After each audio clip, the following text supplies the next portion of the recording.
আসসালামু আলাইকুম প্রিয় সপ্তম শ্রেণীর শিক্ষার্থীরা। তোমাদের আগামীকালকে গণিত পরীক্ষা। তোমাদের গণিত পরীক্ষার প্রশ্নটা আমরা পেয়েছি। তো চলো আমরা প্রথমে প্রশ্ন নিয়ে আলোচনা করি, একটু পরে প্রশ্নের সমাধান করব। গণিত বিষয়টি যিনি পড়ায় সেই শিক্ষক দ্বারা তোমাদের প্রশ্নটি সমাধান করা হয়েছে। এই এত এত পরিশ্রম সবকিছু তোমাদের জন্যই। কিন্তু খুবই খারাপ লাগে যখন তুমি অনেকে ভিডিও দেখে সাবস্ক্রাইব না করে চলে যাও। তাই তোমরা প্রশ্নটি দেখতে দেখতে ভিডিওটি সাবস্ক্রাইব করে ফেলো, পরবর্তী সকল পরীক্ষাতে তোমরা সবার আগে প্রশ্নের সমাধান পেয়ে যেতে পারো। এবং এই প্রশ্ন নিয়েও ভয় পাওয়ার কারণ নেই, যদি এই প্রশ্নের পরে আরো কোনো প্রশ্ন আসে তাহলে সেটিও তোমাদেরকে সমাধান করে দেওয়া হবে। তাই টেনশনের কোনো কারণ নেই, তোমরা করতে থাকো। আশা করা যাচ্ছে এটি ফাইনাল প্রশ্ন। তো চলো আগে আমরা একটু প্রশ্ন আলোচনা করি। তো প্রথম হলো দলগত কাজ। হ্যাঁ, তো এক নম্বর একটা দলগত কাজ দেওয়া হয়েছে।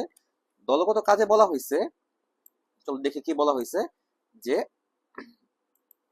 তোমার যে একটা পোকা তার জন্মের তৃতীয় দিন হতে বংশবৃদ্ধি শুরু করে সপ্তম দিনের শুরুতে মারা যায়। দৈনিক পোকাটি 4টা ডিম পারে। পোকাটির একটি অনন্য বৈশিষ্ট্য এই যে জন্ম নেওয়া প্রতিটি পোকা নির্ধারিত সময় পর ডিম পাড়তে এবং বংশবৃদ্ধি করতে সক্ষম। এই গোত্রের একটি সদ্য সক্ষম সদস্য কোনো একটি দেশে তার সম্পূর্ণ প্রজননকাল অতিবাহিত করে। ইতিপূর্বে ওই দেশে এই গোত্রের কোনো পোকা ছিল না। তার জীবদ্দশায় ওই দেশে ওই পোকার সংখ্যা সর্বোচ্চ কত হতে পারে? উল্লেখ্য যে তার বংশে কেউ তার জীবদ্দশায় ওই দেশ ছেড়ে যায়নি। আচ্ছা, এবার আসো কাজ 2, এটা একক কাজ। এক নম্বরের সমাধান দেখাচ্ছি একটু পরেই। একক কাজে বলা হয়েছে তৃতীয় ও পঞ্চম শ্রেণীর শিক্ষার্থীদের গড় বয়স যথাক্রমে 7 ও 10 বছর, অপরদিকে ষষ্ঠ শ্রেণীর শিক্ষার্থীদের গড় বয়স 11 বছর। এই 3 শ্রেণীর শিক্ষার্থীদের গড় বয়স কি ধারাবাহিক অনুপাতে রয়েছে? থাকলে ধারাবাহিক অনুপাত আকারে অনুপাতটি কত হবে? এটা আমরা সলভ করেছি, দেখাচ্ছি। কাজ 3 হচ্ছে দলগত কাজ। বলা হয়েছে 20 একটি লোহার পাত ও তামার পাতের ক্ষেত্রফল যথাক্রমে 15 বর্গ মিটার এবং 12.8 বর্গ মিটার। পাত দুটি থেকে একই মাপের একটি বড় টুকরা কেটে নেওয়া হলো। উদ্দীপকের উল্লেখিত ভগ্নাংশ দুটিকে লঘিষ্ঠ সাধারণ ভগ্নাংশে প্রকাশ করো। খ নম্বরে বলা হয়েছে যে বড় টুকরা যে ক্ষেত্রফল কত হবে। গতে বলা হয়েছে প্রত্যেক পাতের একই মাপের টুকরা সর্বনিম্ন সংখ্যা নির্ণয় করো। গতে বলা হয়েছে পাত দুইটির ক্ষেত্রফলের সমান্তরাল বিশিষ্ট আয়তাকার মেঝেকে 10 সেন্টিমিটার দৈর্ঘ্য 5 সেন্টিমিটার প্রস্থ বিশিষ্ট আয়তাকার টাইলস দিয়ে ঢাকতে কতটি টাইলসের প্রয়োজন হবে। কাজ 4 হচ্ছে একটি একক কাজ। এখানে বলছে যে একটি পরীক্ষায় 200 নম্বরের মধ্যে 4 জন শিক্ষার্থী এমন ভাবে নম্বর পেল, প্রথম দুজনের প্রাপ্ত নম্বর অনুপাত 5:4, তৃতীয় ও চতুর্থ শিক্ষার্থীর প্রাপ্ত নম্বর অনুপাত 4:3। যদি দ্বিতীয় ও চতুর্থ শিক্ষার্থীর প্রাপ্ত নম্বর অনুপাত 2:1 হয়, সর্বমোট নাম্বার 410 হয়, তবে সকল শিক্ষার্থীর প্রাপ্ত নম্বর ক্রমানুসারে সাজাও। কাজ 5 হচ্ছে একটি দলগত কাজ। শিক্ষক বোর্ডে 81, 324, 552 লিখলো। তারপরে বললো যে একটি বর্গাকার কাগজে দৈর্ঘ্য ও প্রস্থ পরিবর্তন সংখ্যার সঙ্গে সমান সংখ্যা ভাগে ভাগ করে বাঁশ দিলে মোট কতটি ছোট ছোট বর্গাকার ঘর পাওয়া যাবে। তারপরে বলছে দ্বিতীয়, তৃতীয়, পঞ্চম সংখ্যাটির কোনটি পূর্ণবর্গ তা উৎপাদক পদ্ধতি নির্ণয় করো। 1, 2, 5, 2, 3, 4 সংখ্যাগুলো দুইটি ঘনবস্তুর দ্বারা হলে কোন ঘনবস্তুটি অধিক জায়গা দখল করবে। কাজ 6, একটি একক কাজ। বলা হয়েছে একটি পরীক্ষায় 200 নম্বরের মধ্যে 4 জন শিক্ষার্থী এমন ভাবে নম্বর পেল, প্রথম দুজনের প্রাপ্ত নম্বর 5:4, তৃতীয় ও চতুর্থ শিক্ষার্থীর প্রাপ্ত নম্বর অনুপাত 4:3। যদি দ্বিতীয় ও চতুর্থ শিক্ষার্থীর প্রাপ্ত নম্বরের অনুপাত 2:1 হয় এবং সর্বমোট প্রাপ্ত নম্বর 410 হয়, তবে সকল শিক্ষার্থীর প্রাপ্ত নম্বর নির্ণয় করে ক্রমানুসারে সাজাও। চলো আমরা সমাধানে চলে যাই। তো প্রথম 1 নাম্বার যেটা আমাদের কোশ্চেন, হ্যাঁ 1 নাম্বার কোশ্চেন হলো একটা দলগত কাজ, যেখানে দেওয়া হয়েছে একটা পোকা, এই পোকার বংশবৃদ্ধিটা কিভাবে করছে। তাহলে খেয়াল করে দেখো যে প্রথম 3 দিন কিন্তু ওই যে প্রথম দিন পোকা কোনো বংশবৃদ্ধি করে নাই, দ্বিতীয় দিনে কোনো বংশবৃদ্ধি করে নাই, তৃতীয় দিনে যে বংশবৃদ্ধি শুরু করছে। এভাবে সবকিছু হেডলাইন দেওয়া আছে, তোমরা দেখো কোন দিনে প্রজননের প্রথম দিন কোনটা, প্রজননের দ্বিতীয় দিন কোনটা, তৃতীয় দিন কোনটা, চতুর্থ দিন কোনটা, শেষ দিন কোনটা। এবং এক্স চিহ্ন দিয়ে অক্ষমতার সময় বোঝানো হয়েছে, ক্রস দিয়ে আর কি, মাইনাস দিয়ে বোঝানো হয়েছে জন্মের পূর্বের সময়ের টাইমটা। তো এই চারটা তোমরা শিখে নাও। এই চারটাকে এখানে আবার সলভ করে দেওয়া হয়েছে যে কিভাবে জিনিসটা করব। তো ছকটা বোঝার চেষ্টা করা হয়েছে, এই ছকে আমরা যা যা লিখছি না এইখানে সেটা এক্সপ্লেন করা হয়েছে। তোমরা এই এক্সপ্লেনেশনটা একটু কষ্ট করে পড়ে নাও, কারণ এখন আমার ছক তো উপরে উঠে গেছে, ওটা দেখে দেখে আমরা বুঝবো না। তোমরা ছকটাকে একটা স্ক্রিনশট নাও বা খাতায় তোলো, তারপরে তোমরা এক্সপ্লেনেশনটা যে প্রথম পোকাটা তার প্রজননকালের 4 দিনে 4 × 4 16টি পোকা জন্ম দেয় এবং এরপরে মারা যায়, কারণ 4 দিন পরে কিন্তু মারা যায় বলছে। এর মধ্যে প্রজননের প্রথম দিন জন্ম নেওয়া পোকাগুলো তার তৃতীয় দিনে সক্ষমতা লাভ করে। জীবদ্দশায় ওই পোকা কি কি করে এগুলো সব ডিটেলস দেওয়া আছে। এবং সর্বমোট আমরা দেখলাম যে অন্য যে দেশে ও গেছে সেখানে তার পোকা সংখ্যা সর্বোচ্চ 65, অর্থাৎ 65টা পোকা সে টোটালি আমরা দেখলাম যে যে দেশে চলে গেছে সেই দেশে যাইয়া তার বংশধর থেকে হয়েছে। কিভাবে হয়েছে যোগটা তোমরা একটু দেখে নাও। আচ্ছা, এবার চলে আসে আমার দ্বিতীয় কাজে। তো দ্বিতীয় কাজে দেওয়া ছিল যে তৃতীয় ও পঞ্চম শিক্ষার্থীর গড় বয়স হলো 7 ও 10, তাদের বয়সের অনুপাত হচ্ছে 7:10।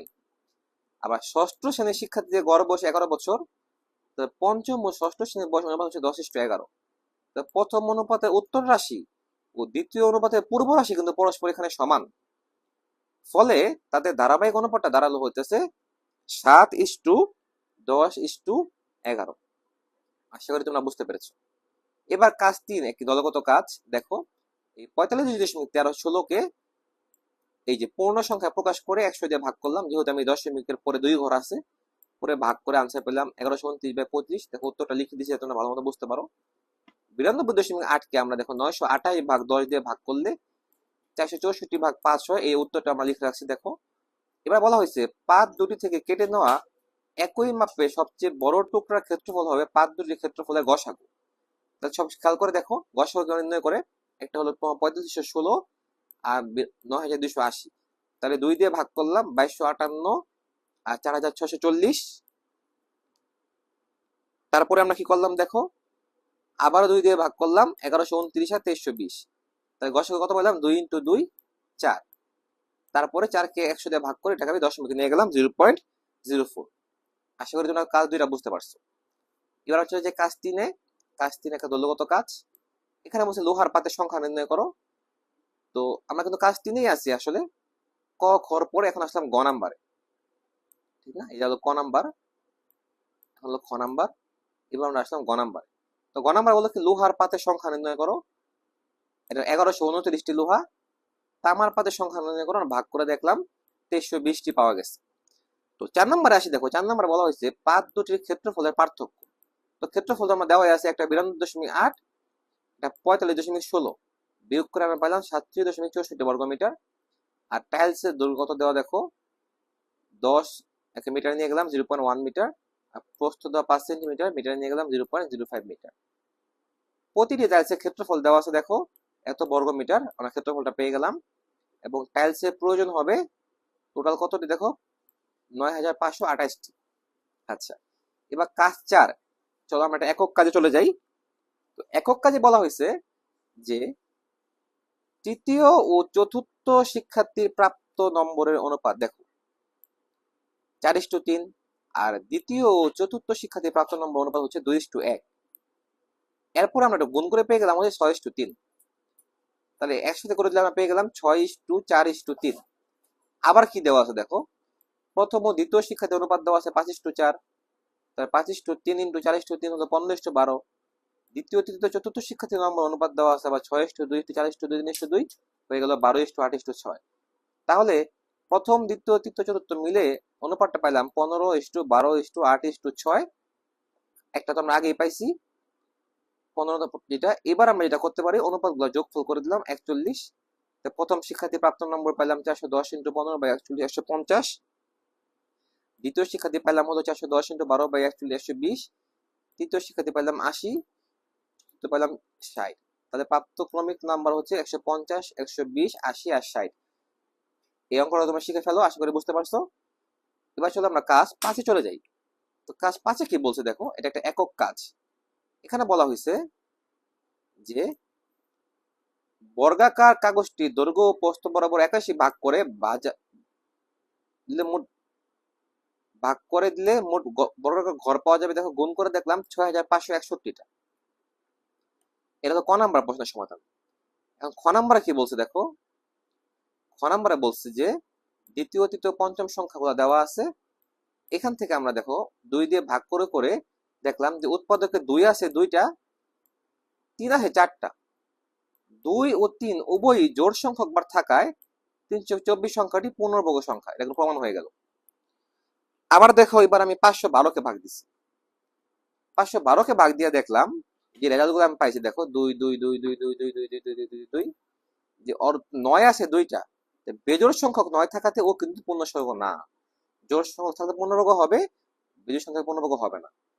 এরপরে আমি 841 ভাগ করে দেখলাম 29 দুইবার আছে, যেহেতু জোড় সংখ্যক বার আছে তাহলে এটা একটা পূর্ণবর্গ সংখ্যা আমি পেয়ে গেলাম।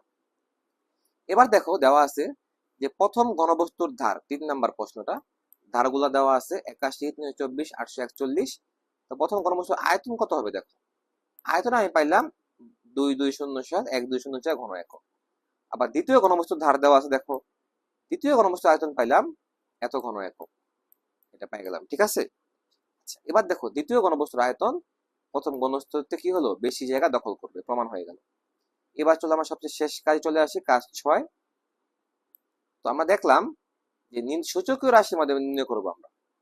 সূচকীয় রাশি কেমন দেখো, প্রথম ভাজের পর ঘর দেখলাম 2টা, দ্বিতীয় ভাজের পর 4টা, তৃতীয় ভাজের পর 8টা, চতুর্থ ভাজের পর 16টা, পঞ্চম ভাজের পর 32টা, ষষ্ঠ ভাজের পর 64টা, সপ্তম ভাজের পর 128টা, অষ্টম ভাজের পর 256টা, নবমের পর 512টা, দশমের পর 124টা। এবার আমরা কি করলাম, এদেরকে সূচকীয় সংখ্যা আমাদের প্রকাশ করলাম।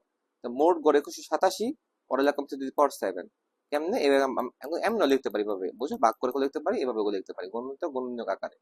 এখন দেখলাম যে এটা কেবলমাত্র 3/7 আকারে প্রকাশ করা যায়। তো ভিত্তি কত, ভিত্তি হলো 3, আর সূচক মানে পাওয়ার হলো 7। অর্থাৎ আমরা দেখলাম যে প্রতিবার সমান যত ভাগে ভাগ করা হয়, সূচকীয় ভিত্তি যত বাস দেওয়া থাকে তার সূচক হলো ভাগ সংখ্যা 3, মোট বা সপ্তম ভাগ পর্যন্ত। অর্থাৎ কাগজটি প্রতিবারে সমান 3 ভাগ করে সপ্তম বাস পর্যন্ত দেওয়া হয়েছিল। এই হলো আমাদের 6 নম্বর প্রশ্নের আনসার। তো এই হলো আমাদের গণিত প্রশ্নের সমাধান। তবে তোমরা নিশ্চিত থাকো যে এটি আমাদের প্রশ্ন হতে যাচ্ছে, যেহেতু স্কুল লেখা আছে। কিন্তু যদি এটি আমাদের প্রশ্ন না হয়, অন্য কোনো প্রশ্ন আসে, দেখো ফেসবুকে তো অনেকেই জানো যে প্রশ্ন দেয়, অন্য প্রশ্ন দেয়। তো যদি এটা প্রশ্ন আমাদের না হয়, তাহলে আমরা অন্য যে প্রশ্ন আসবে সেটিও আমাদের অভিজ্ঞ শিক্ষক আছে, তাদেরকে দিয়ে এরকম সুন্দর করে সমাধান করে দেওয়া হবে, তোমরা শিখে যাবা। তোমার চ্যানেলটি সাবস্ক্রাইব করে রাখো। Thank you so much.